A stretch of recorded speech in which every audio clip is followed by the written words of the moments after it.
Hello বন্ধুরা, আসসালামু আলাইকুম। কী অবস্থা সবার, কেমন আছেন? আশা করি ভালো আছেন। আলহামদুলিল্লাহ আমি অনেক ভালো আছি।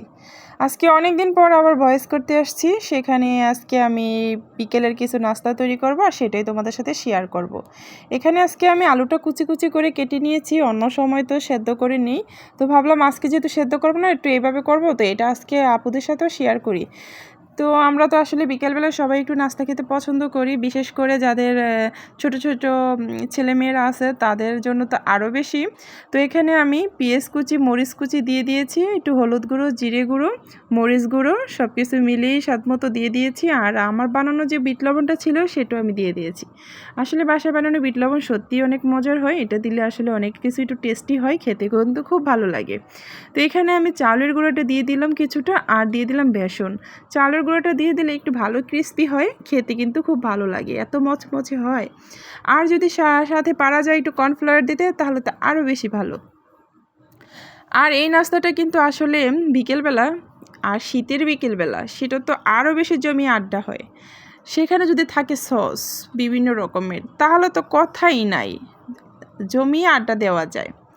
তো আমি এগুলোকে একদম রুম থেকে ভালো করে রেডি করে চুলার কাছে চলে আসছি। এখানে এসে কড়াইতে তেল গরম করে নিয়েছি, নিয়ে তারপরে এখানে আমি একদম লম্বা লম্বা করে এগুলাকে শেপ করে নিয়েছি।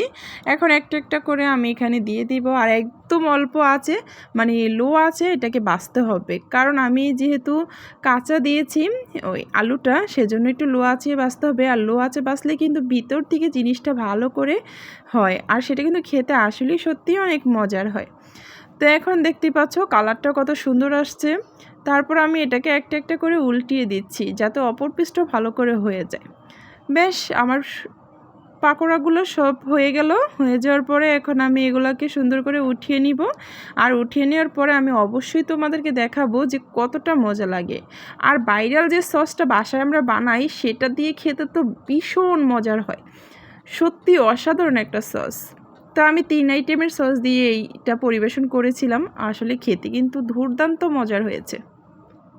তোমরা কিন্তু ট্রাই করে দেখবে, অবশ্যই ভালো লাগবে।